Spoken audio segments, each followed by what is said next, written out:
All right, well, welcome again to another episode of Take Your Mountain. I'm your host, Jason Weimer, here with our special guest, Mick Pickett.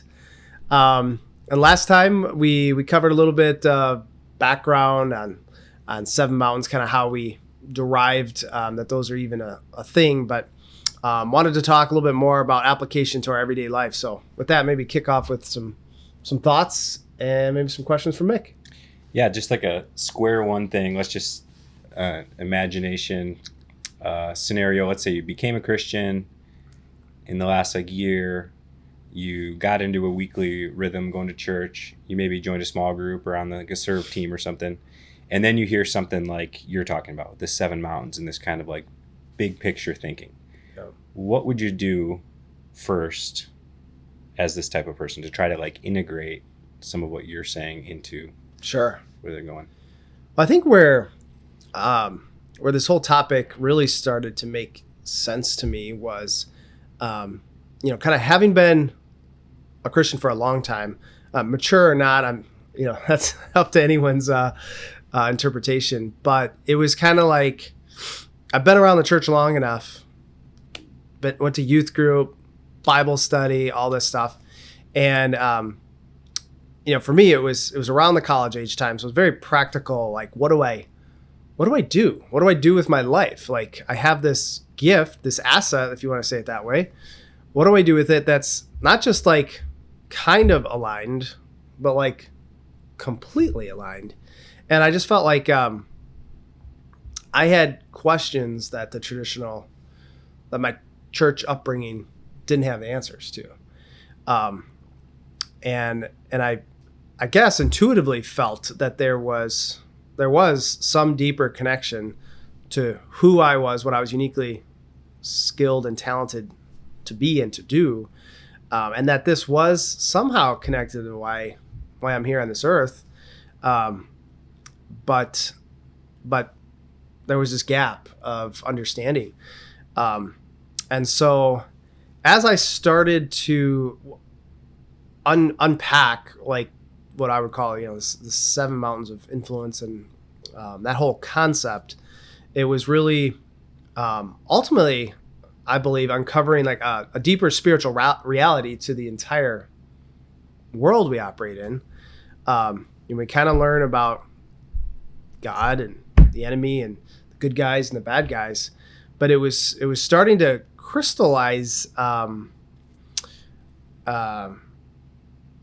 What would you say, the war? I guess that we're not operating in a vacuum, and just checking the boxes, going to church, doing good things, that's not enough. There's actually strategic ground that's out there that pretty obviously the enemy has sought. But I think I was becoming aware of a much deeper spiritual reality to everything, and in doing so, it was by, I guess, acknowledging that it existed, it allowed an opportunity for me to become a part of it. But because these are spiritual realities, they're not super obvious. Like if you're looking through natural eyes, it's harder to see. But some of the things we're talking about, the power structures in education and government and business, even like business, for instance, we were taught somewhere in business school that legally, like, you were required to seek profit. Like it's actually a legal definition. Like you get sued if you're not producing profit or targeting profit. And I was like, well, it's kind of backward. Like if you have a purpose, you have a reason for being in business context, and you're doing a good job of that, and you're serving people, that money should be the result, not the end. It should be a result, not the goal. That's right. And so, that was just another one of those things that I noticed. So as I started to see the spiritual reality behind really two sides, two diametrically opposed. Like if you've been in Christianity long enough, you realize service, love, care on one hand, and like power, bondage, like all these things, like it became more clear, the stark reality in you pick any traditionally secular area, that there was this kind of power structure, our power struggle. So as I started, so that produces an opportunity for us to identify that there's this struggle going on, and then look inside ourselves to figure out if there is this battle going on, which one might I be called to? What am I uniquely equipped to pursue? What resonates with me? And that led me back to some of these internal conversations about like who am I uniquely? Like what's my fingerprint? And then as you study that, like, I don't know, that allowed me to engage with which battlefront might be mine, and giving me something outside of the traditional pastor missionary mission that I could connect to. I talked with my dad. My dad was an electrical engineer growing up, and he never really questioned his purpose or anything like that. He just always knew he followed what he loved to do. He didn't struggle. Actually, now that I think about it, he got real serious about his faith after he had decided, after he had become an electrical engineer. I'm just thinking about this out loud, actually. Then he struggled with that thing. He knew he was an electrical engineer, pursued that his entire life from middle school, high school, college. Then he grew up in the church, but became serious about his faith after he got married in his early 20s, and then immediately was questioning, do I need to go to seminary? Do I need to, like, now I really believe this stuff, like I need to apply it. So he struggled probably for 10 or 15 years. Do I need to quit my job, which is what I'm uniquely capable and designed to do, and go back to seminary and become a pastor, or go into full-time ministry? Or can I keep doing what I'm uniquely talented at? And I think it was his mid-30s when he finally realized, like, oh, this is who I am. This is what I'm really good at. So I think that's part of the conclusion, and this is kind of like a more drawn out way, but this idea that if you're not a pastor or a missionary, all other callings are second-class callings. Right. That was kind of like, that was in a nutshell, what I had absorbed one way, shape, or form, and kind of believed it wasn't true, but wasn't sure what the alternative was. And by connecting it to the 7 mountains, it's like, oh, God actually created. The other thing we came upon was like, if you go back to the ratio of priests in the old 1/12 of the tribes of Judah, or tribes of Israel and Judah eventually, were Levites. 1/12 were priests or pastors, and then that left 11/12 doing everything else. Mm-hmm. You know, simple things like that were just like helpful to understand.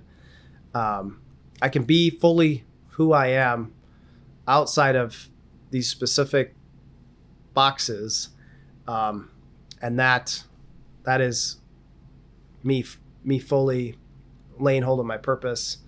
And yeah, I don't know. Does that make?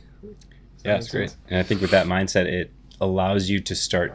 Just basically have more options than you thought you had. Yes. You don't know what the options are, but at least now your conversation with God can be like, oh, wow, there's actually maybe more opportunities, more things you might want to lead me into. What's the fruit of that? It's actually like more like hope, more dreaming, more imagination, more excitement, more like seeking out a matter with 100%. God. Instead of just like, well, you're a Christian now, you've got 2 choices. Yes. Or even 5 choices. Yeah. It's like you've actually got 1,000 choices and you don't know what they are yet. Yeah. So it should incentivize you to seek the Lord and let him give you little data points as you discover why you're on earth. Yeah. Well, in a word or two, it was just kind of like, it was the idea that it was kind of boring. Like if you're limited to these 2 little roles, and you got, God created the earth, the world, to be infinitely diverse. Mm-hmm. And there's areas as believers, there's things that we all do as believers, but then where God's uniquely called us is by definition unique, right? Yeah.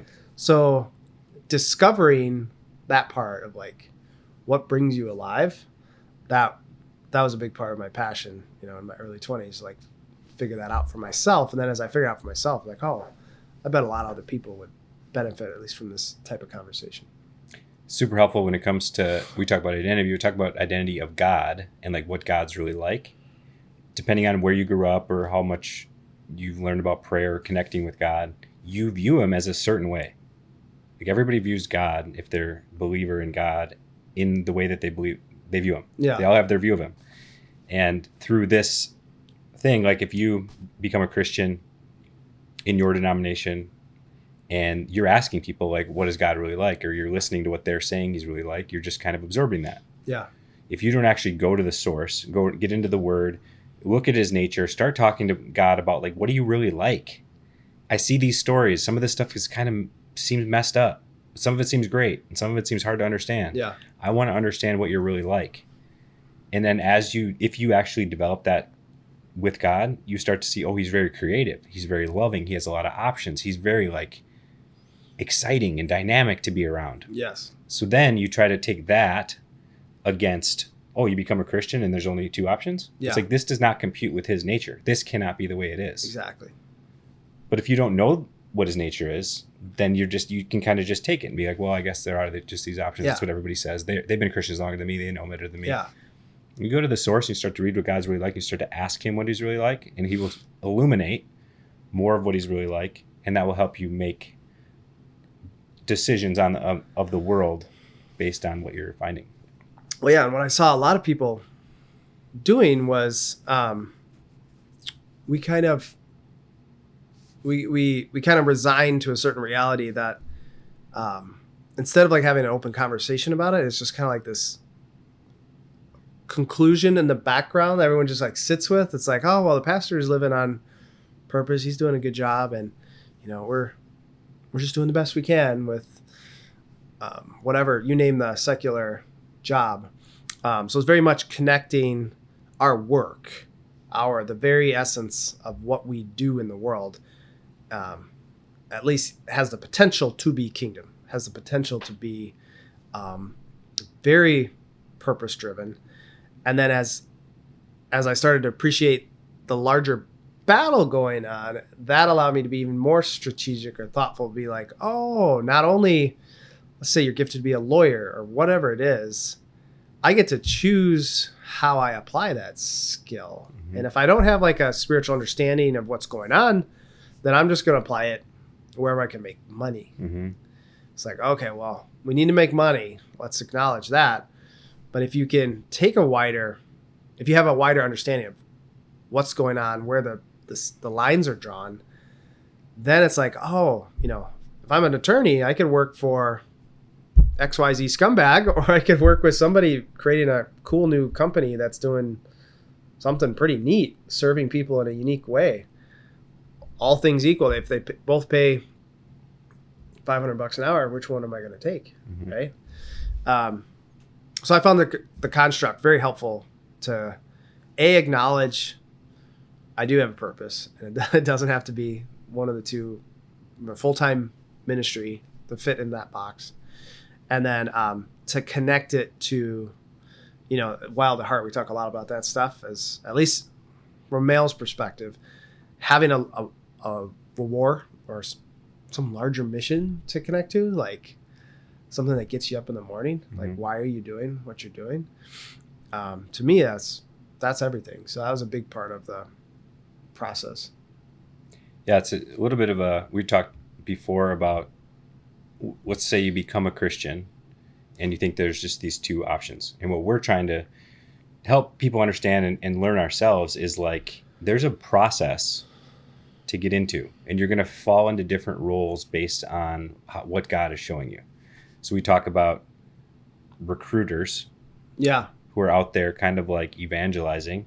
Yeah. But then after they're evangelizing, they're probably just people that are naturally just out and about, kind of just full of joy, or conviction and talking about God and what God's doing, and they're kind of producing a lot of curiosity in whoever they're around. Might be a youth leader, might be a high school teacher, something like that. Who knows? And then once people are curious or they want to become Christians, then there's people that are like running the basic training. Yeah. That they're able to like come into the recruitment and go to the basic training, kind of like getting into the church doors, serving on a coffee team, things like this. Of like, these are really good things. Oh, community exists. You're kind of like, it's a safe place to reframe what you thought Christianity was. Basic training is super helpful for that. So you're learning to connect with God a little bit. You're learning that community exists. And then where I am always hammering people on is like, you've got to get into a process with God forever about character development. I always want to be continually becoming who you're created to be. That's my role in life. And I don't know what to do next. So lead me in that. So I'm trying to get people to accept that. And then as they advance in that, they'll be like the special ops. And like the bigger things. So. Yeah. No, that's good. Good analogy. Like, I stumbled on that analogy. If you think of the church, specifically when we say church, I'm saying the Sunday to maybe Wednesday weekly experience is not the end all be all. We kind of know that intuitively. It's 1/7 or 1/8 or 1/9 of our lives. So I was trying to think of an analogy that like made sense to relate what that is relative to the rest of my life or our lives.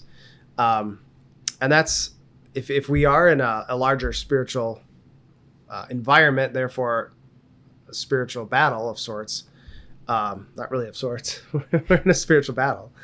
That if that Sunday, Wednesday experience is really about, there's a recruitment side of like,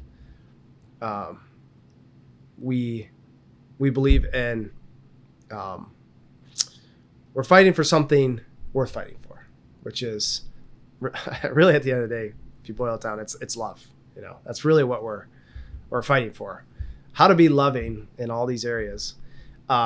But the church kind of acts as that recruitment and maybe basic training side of things, which felt right, because it's like some people treat that as the only goal. But if all we did was have a war, if we were in a war and all we did was recruit and do basic training, but we didn't send soldiers out into the secular world to do stuff, well, we're not going to be very effective war machine, right? That's right. So it's acknowledging that's very much a crucial part of the whole thing, and but it's not for everyone. It's not everyone's primary focus.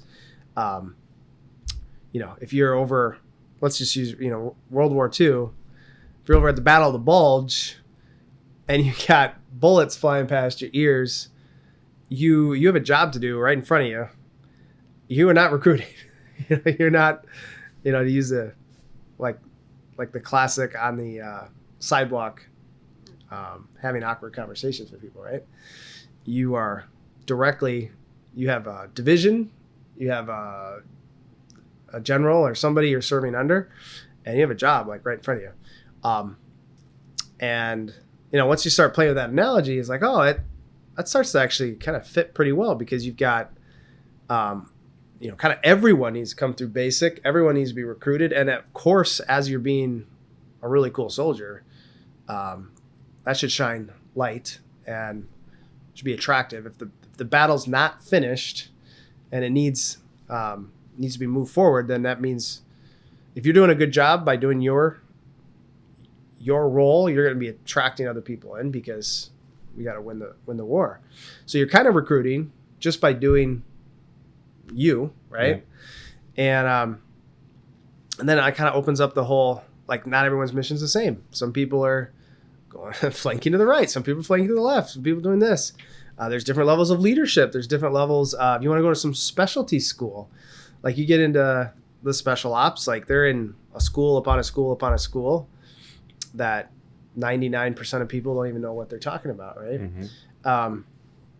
So when you open up that analogy, it feels like there's a place for everyone in the body to be fully engaged, to be fully who they are, no matter where they're at in their process. You talk a lot about process, and it's like no matter how good you are, you can always learn something. You can always get better, and not everyone's called to leadership, or it's kind of like those ratios. You have however many generals up there. There's generally one leader that everyone wraps up under. In our case, that's Jesus Christ. And then not everyone's called to leadership. There's a ratio of colonels, and I don't know all the different ranks, but from your basic enlisted to working your way up the ranks. So if you kind of connect back up those battlefronts to the 7 mountains, you start to see we all have a place to engage, no matter where we're at, from Rosie the Riveter back at home throwing airplanes together, right, to somebody actually out on the front lines facing enemy fire directly. If we use that kind of army war context, it's like that the purpose is to win the battle, and we all have a different manifestation or engagement of how that comes alive for us. Yeah, and I think to not get too like pigeonholed into just because I'm doing this, like Rosie the Riveter, that doesn't mean I'm always this. Totally. So I think if you fall into a certain church dynamics, or even like at your job dynamics, people tell you how good you are at something, and they're like, this is where you're headed, and that's where you're going to end up. And I found if you go down that road, you eventually cap out, because the person's like, well, in our structure, in any of these 7 mountains, or in a church society or a church like organization, you get to a spot where you're like, well, this is where I am, and I'm really good at this, and I'll just keep doing this. Yeah. So you're allowing some human to cap you out. And that's why I'm always harping on people to, like, you have to connect to God when it comes to development, because if he's the one promoting you internally, externally, what risks to take, and he's always it's part of his nature. He's always inviting, always initiating. He's always like helping you become a more fruitful tree. Yeah. Or a more expansive garden, however he's doing it. Yeah. We need to get into line with him. So it's like, even if what's coming to mind right now is I have a friend that's he was like a Pee-wee's hockey coach, 10-year-olds or something like that, and then he went on to a high school coach, and then he was head coach of the high school coach, and then he went to like being a assistant high school coach again, from head coach to assistant. Now he's back to Pee-wee's, and it's like in our brains we think, oh, he's like going down. He's like he's doing worse than he was. Yeah, he was on this track. Yep. And in reality, he's now at the age he's at, his wife's pregnant, and he's about to have a baby, and now he gets to be with the young kids again. Yeah. And it's like he's actually seeing a deeper relationship with God, and while being around these young kids and helping to them, seeing the value in them going from 10 to 18, he's starting to see that's potentially his sweet spot. Yeah. It's like how much value can be created in a young man's life in that spot. And so it's interesting how he'll bounce you around at different spots. The world might say you're doing bad this year. Yeah. In reality, you're just right on track, and he's developing your character. Yeah. And he's helping you become who you created to be. And it's just not always going to look how America says it's supposed to look. Totally. That makes you think of a couple things. This whole conversation is really talking about spiritual things, looking at things through a spiritual lens. And more technically, I came upon this, I found a pretty useful construct. First, second, third heaven concepts. First heaven being what we consider the natural, like you were talking about the worldly view of things. It would be everything from like this actual table to how the world would view it. In this case, it's the levels of a coach, right? Like that'd be the worldly view.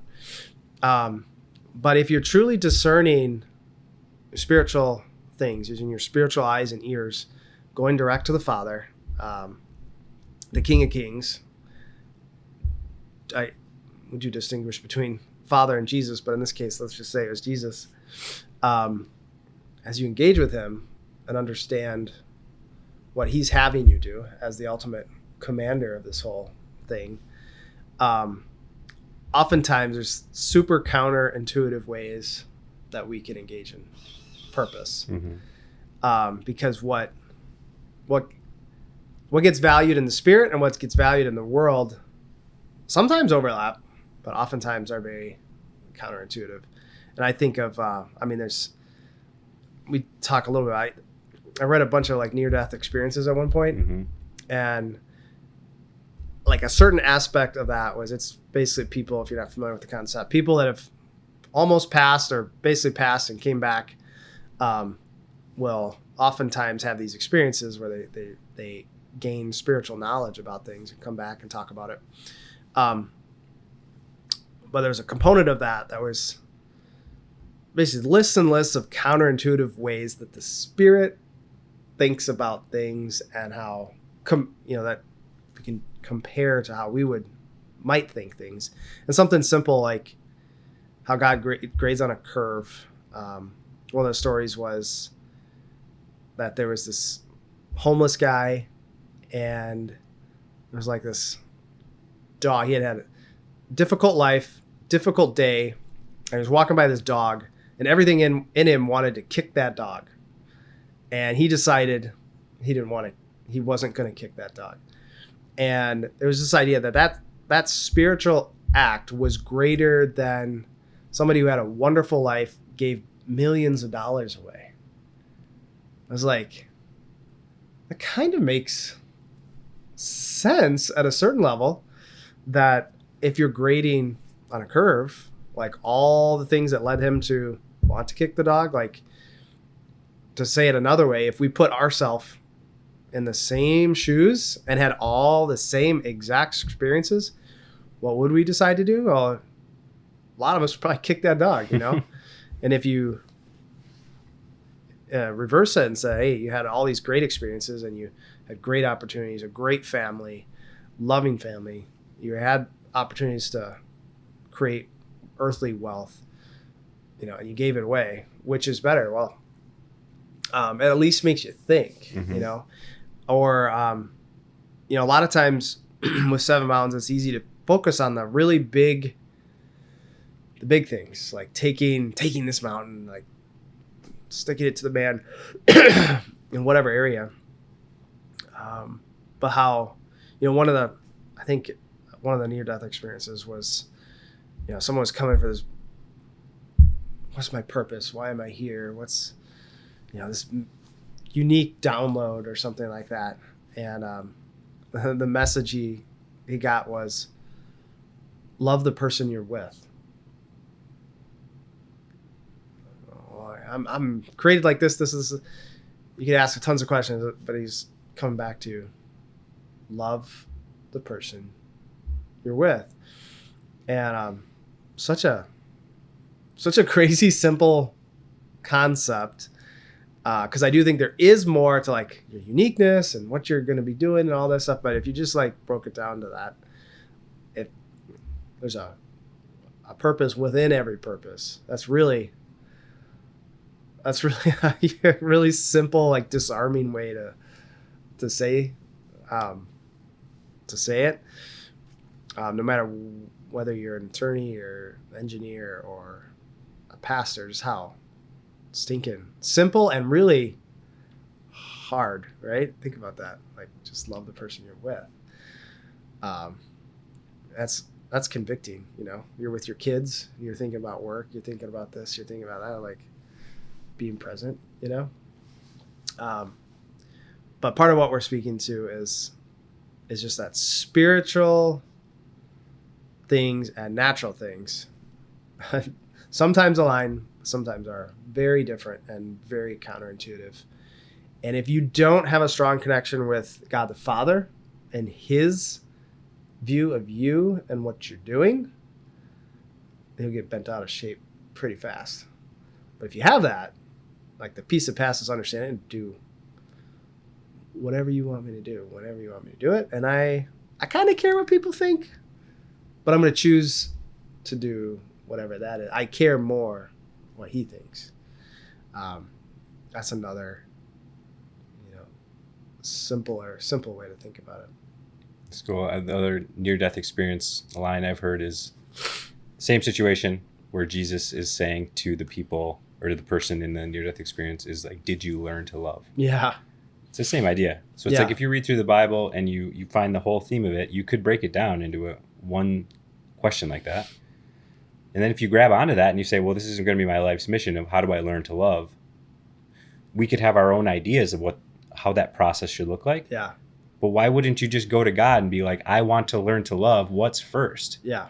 It could be literally as simple as that.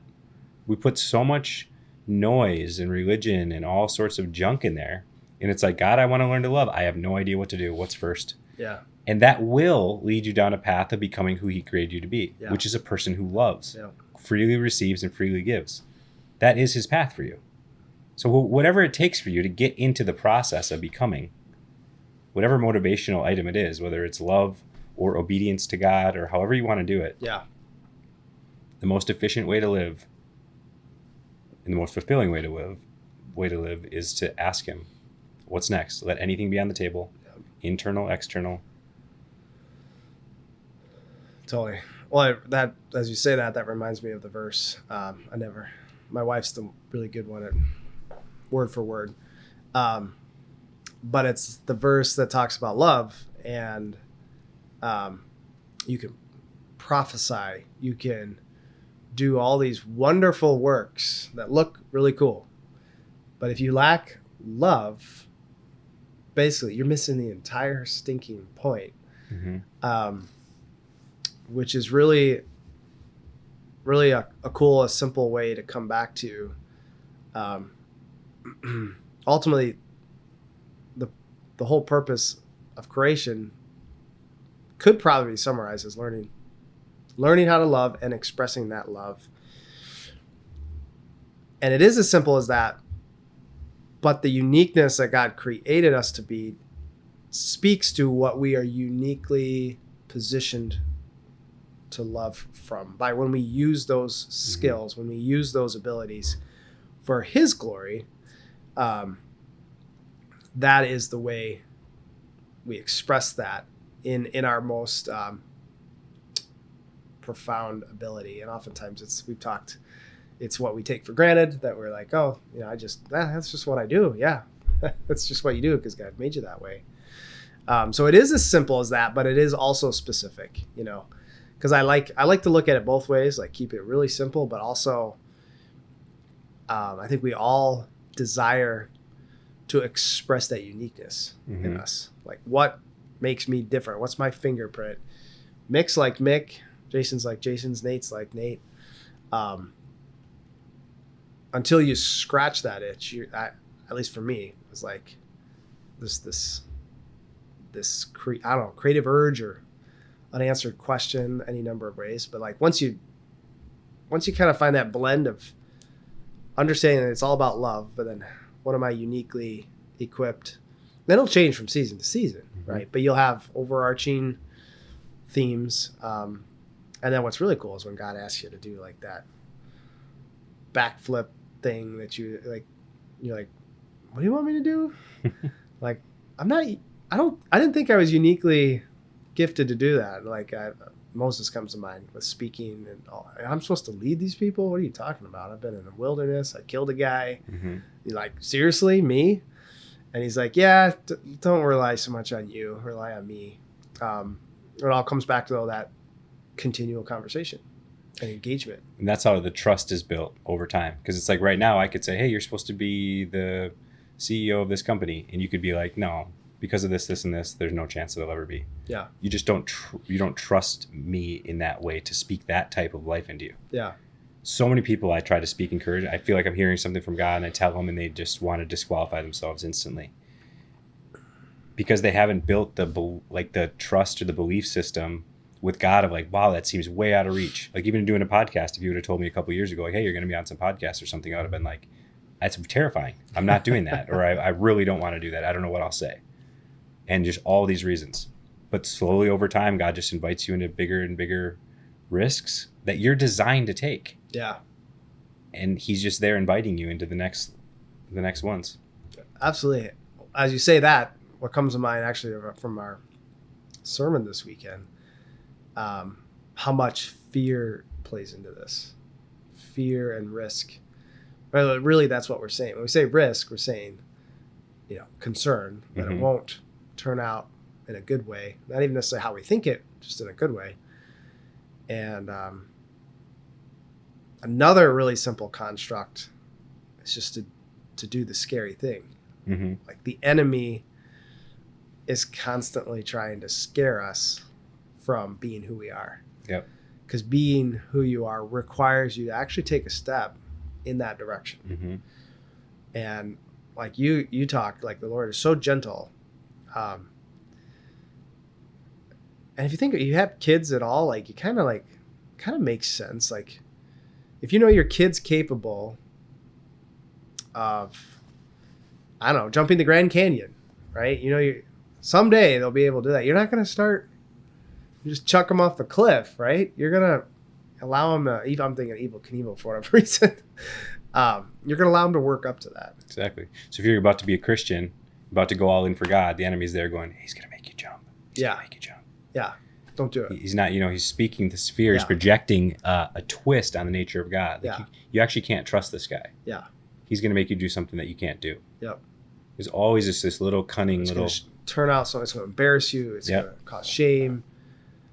All that. Yeah. So it's easy to partner with that voice. It's harder to partner with the gentleness of God if you haven't experienced it yet. Totally. But if you exercise that muscle, I found, man, in my 20s, I thought I had faith. But when you've been through some cycles where you take that risk, you trust the Lord, could be an endeavor, could be starting a business, could be something like that. Often it's much smaller than that. When you go through that cycle, he builds up that faith where you get to a certain point where it's like, the Bible literally says, say that mountain to move and it'll move if you have faith the size of a mustard seed. Mustard seeds are pretty small. So if you start there, you're like, man, that's like a jump in the Grand Canyon kind of thing. Like, I'm not there, Lord, but he will take you there. Mm-hmm. You give him a chance. Oh, that's good. Yeah. Well, that's good. I think we wanted to cover really just this idea that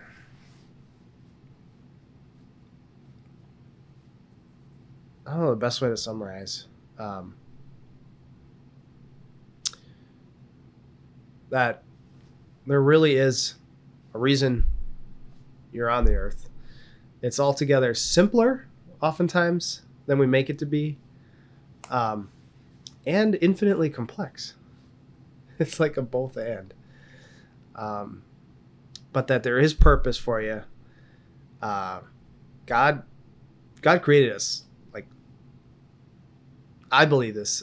And then I don't know if there are biblical verses around this, but some of it's intuitive, taking those verses and putting it together. Like, God created us. He had us in mind, like, before creation.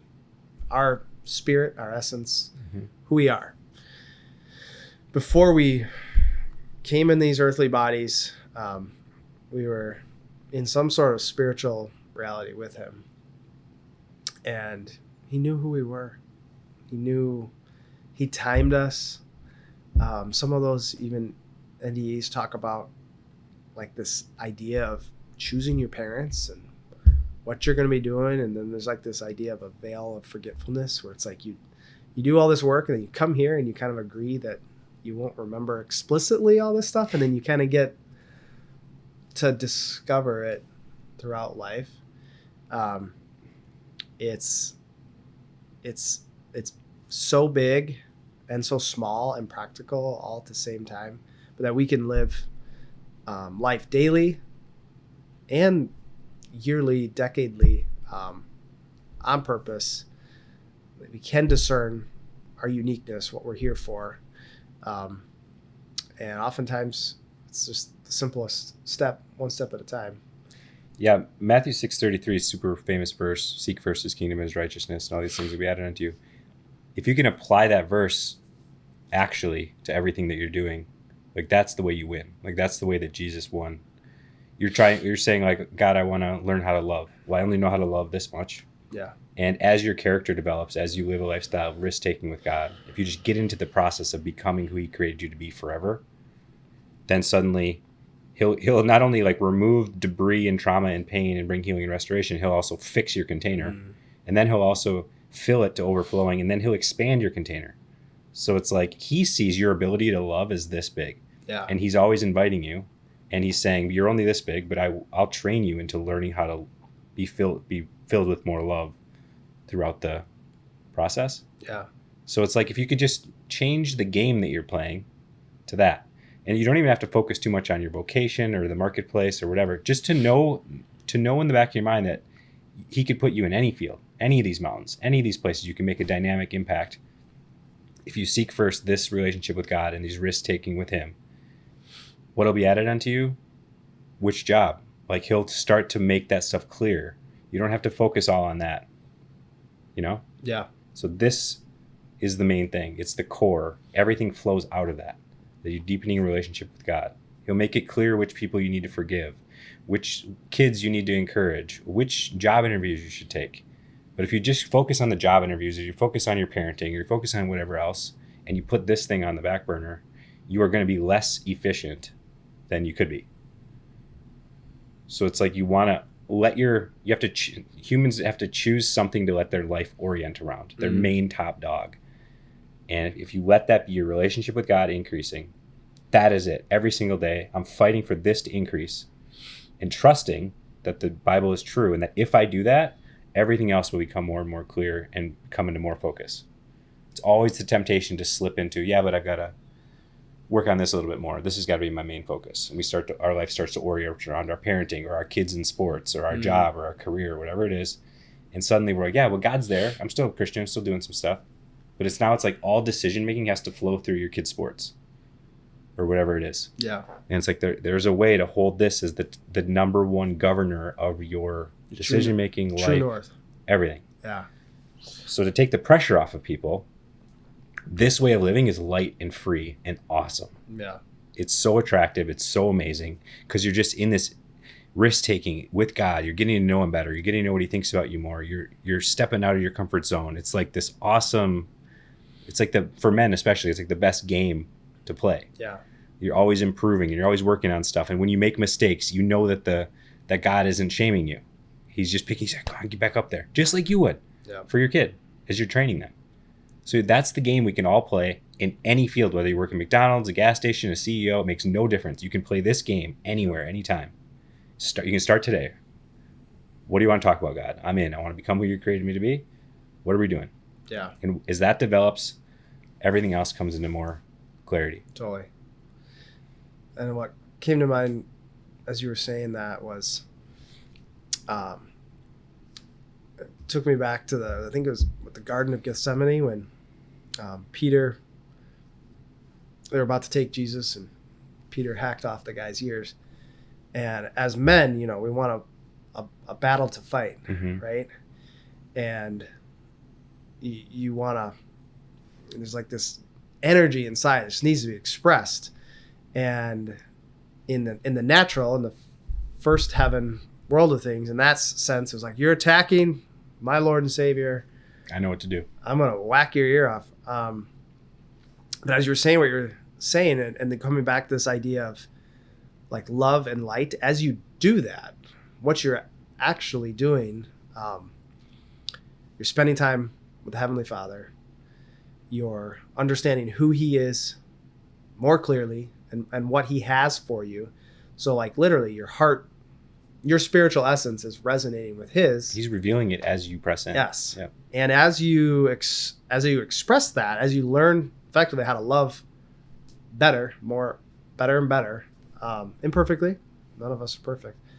As you seek that earnestly and you start to shine that light, no matter where you go, coming back a little bit to the war and the taking ground essence, when you bring that to your work, to your marriage, to your community, like without any strategy, so to speak, you start to take ground because it just does. And it's in a natural way. I think about that, like going back to So Peter is like, it's like you wanna do something, and that's good. That's a good motivation. But like, what is the spiritual reality of the battle you're fighting? And when you're doing the hard work of what you're talking about, because this is what's cool about it, what's the tension about it, is it's minute by minute discipline, literally, like staying oriented to your true north.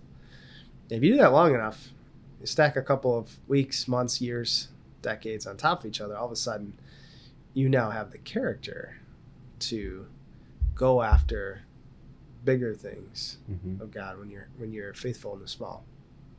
And the way that to take the pressure off of that too, as if I'm like so great at that, at discipline, so good at discipline. Yeah. It's not that. It's like you gain momentum of seeing that I'm coming into who I'm designed to be. This is exciting. It's fun. I have firepower. I can keep going. I want to keep the discipline going. Yeah. It's not like I'm just gritting my teeth and being disciplined every day. Life. Yeah. It's like real life. Yeah. It's how I'm designed to live. And you've just got all this extra fervor and strength and energy to go to continue in that process. I have a question for you, more practical. On average, we keep a pretty positive outlook, but like, what does a bad day look like to Mick, and how do you handle it? Can you think of like one in the last 3 to 6 months? Yeah. And how your true north guides you through that? Let's say it like this. I look at the enemy as a bully. Imagine like a 12th grade bully, and you're like a 10th grader or 9th grader or something, and you're just getting bullied. But I look at God as like the professor of the college or something. Like he's just far above. It's not even the same game. Yeah. So I'm just going to wrap some of this stuff up. So the understanding that the enemy changes tactics based on where you're at. When you're being recruited, he's saying, don't do this. It's not worth it. Yeah. And he's almost trying to help you believe that the enemy doesn't exist. That he doesn't exist. Yeah. Even when you become a Christian, he's trying to be like, all right, I'm a Christian now. Everything is good. But then once you once you experience that the enemy does exist, then he tries to get really big. Yeah. And really intimidating. Yeah. Yep. And then after you learn that, wah, wah. And you actually like can ascend and like look that or understand that you're living from a place of victory. Now he has to change strategies again. He doesn't just quit. So, but he can't. But being big, it's too obvious now. We're like, yeah. And pretending he doesn't exist doesn't work anymore. Yeah. So now he has to get more strategic on you. So now he'll try to get me. And this is the beautiful thing is that God allows. I might say this a lot, but is that God allows the enemy to shine a light on the area that God wants to work on next. Because I'm in the process of becoming who God created me to be, he allows the enemy's insecurities to flare up in a little spot that shines a light on, oh wow, I've got a problem there. Yeah. But because I'm playing a different game, I'm able to take the data from the enemy's flare-ups and my reaction to it to be like, all right, God, how do you want to shore up my character, strengthen my ways in this way? So the reason I'm saying that is because a couple of years ago, he'd come at me with like a big punch, let's say like an approval shot, or somebody's telling me something about my job or my parenting or something. But now I learned to like see that coming. It's too obvious. Yeah. And then he would get me with like a text message would come in, and then somebody would say something here. It would be like a boom, boom, And now it would be like let's just say I tried to do an ad on like Facebook, Instagram. Never done that before. And I thought I did everything perfect. Press publish, seemed to work. Uh-huh. And then I had Sabbath day on Saturday where I'm trying not to do any social medias. So I didn't check it. And then I go on Sunday and it's like it didn't work. It's something fell through. It just like didn't work at all. No. Yeah. And I'm like, so there it is, a little frustrated in a unknown comfort zone. And then right then, all the kids start yelling upstairs, and I go upstairs and I'm trying to solve this like social media problem. Yeah. I go upstairs and then my wife is just like getting smoked by all the kids doing stuff, and then suddenly like 2 hours or something of trying to help my wife when I'm feeling the pressure of this mistake that I made so it's like a more calculated, more designed attack. Yeah. But I'm still playing the same game. So like it's still harder to like pull yourself out of it. You know what's happening, but it's like it's more advanced and it's more of like a 1, 2, 3, 4 punch to knock me off balance. But I can still, a lot of times I'm like, hey, I need 2 minutes, even 5 minutes, something to go downstairs, breathe, think about gratitude, think about whatever I can to get back into like the right mindset. Yeah. It's literally just to understand what's going on. Yeah. We're talking about spiritual dynamics. Yeah. It's disoriented. Disoriented. So you're examining the data, learning to pause, zoom out, seek God about what's going on, so you can have the right perspective. Yeah. So you basically just go right back to him. Yes, as soon as possible. Like, notice that you're in the moment, in the heat. Yes. Prioritize the time. Realize I have this tool. Yep. Use it, and then things start to appear a little bit better, even if nothing changes. You can tap into his perspective. Yeah. In any moment, whatever's happening in life, whether you can learn to. Yeah. And so I'm continually learning. Now, I'm sure it starts off super conscious and probably good to keep it conscious. Yeah. But at some level, like it says, pray without ceasing. It's like when you stay connected to the spiritual truth, reality, then there's just the invitation. I don't have to play the grounded. game. It's like, what game are you playing? Yeah. Do I want to play the game of the pressure of what might happen if my social media ad doesn't work? It doesn't matter. Yeah. It doesn't matter. Totally. And it's just like Peter cutting off the ear. For a minute, he was playing the wrong game. Yeah. Jesus is like, dude, I'm playing a bigger game here. Yeah. But you let your emotions take over, or the anxiety of the situation take over. So then you go make a decision and then Jesus is like, all right, fix the ear. Peter, hey, we're good. And Peter's like, oh, all right. Yeah. But he bounced back into into Jesus' perspective quicker. So that's part of the process too, is you bounce back quicker when you know his nature. You know he's not shaming you, guilting you, so you can be like, all right, I cut off somebody's ear there. Yeah. Or I swore at somebody that cut me off in traffic. Whatever it is, and you just can bounce right back into a healthy perspective for that day. And that's the last thing, John 10:10, steal, kill, and destroy verse, where I was saying, those are those moments. The enemy's trying to steal my car ride. Yeah. God is saying, watch, you can actually bless people that cut you off in traffic. What? So it's like two games being played. God's like, all right, we're trying to elevate him here, grow his character. Let's let this guy cut him off in traffic. The enemy's like, we're going to get him. We're going to steal his day, this bully. And God's like, watch what my son can do now. Yeah. And it's like more and more of like, all right, I was swearing. Now I'm swearing less. Now I'm actually praying for them. Yeah. I'm really praying for them. Blessing them. So Big good. smile on my face. That's so practical too. Yeah. So the enemy trying to like steal, kill, and destroy, distract, kind of like flush your day. Flush 10 minutes of your day even. Sure. 5 minutes. Any little steal. Yeah.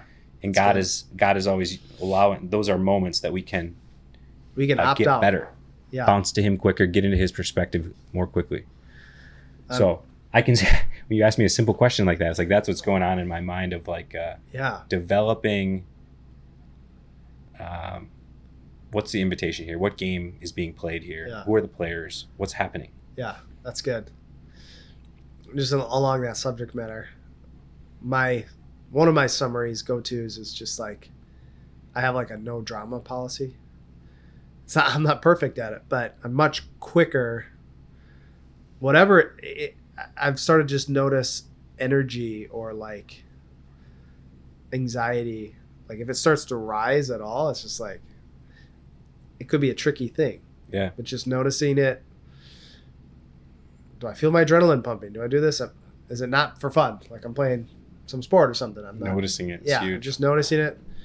And then I call it opting out. It's just like, nope. I don't know, some example. I'd run financials. We had a small business and you're doing your month end. You're trying to figure out how it all came out in the end. Did we make any money this month?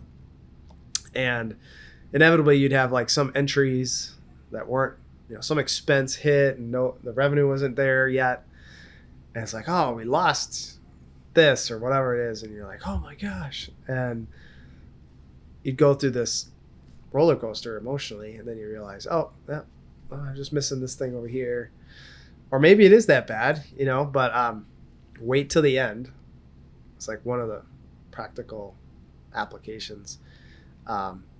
and just kind of like don't ride the roller coaster. Yeah. Like I get to, it doesn't necessarily make the situation go away, but it's like, I'm not going to let the situation bend me out of shape. Yeah. Yeah. So like the emotions are super helpful. They're a very helpful thing, but they're not the main thing. Yeah. But they're supposed to be, at least how I'm trying to implement them, is I'm letting my emotions be a conversation starter with God. Yeah. So it's like I feel my adrenaline rising. I'm training myself to zoom out. Yeah. You say opt out. I say zoom out. Yeah. And say, God, what's going on with this thing? Yeah. If I'm experiencing a lot of joy, I'm like, God, why am I so joyful here? Where are you involved in this? If I'm feeling angry, it's like, what's going on here? So let them be an indicator, AKA a conversation starter with God about. Yeah.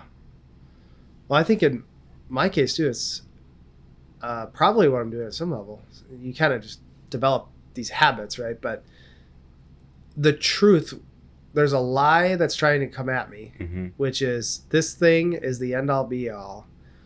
Come down into its reality. Exactly. And I'm like, no, God's reality is greater. It doesn't mean this situation doesn't go away.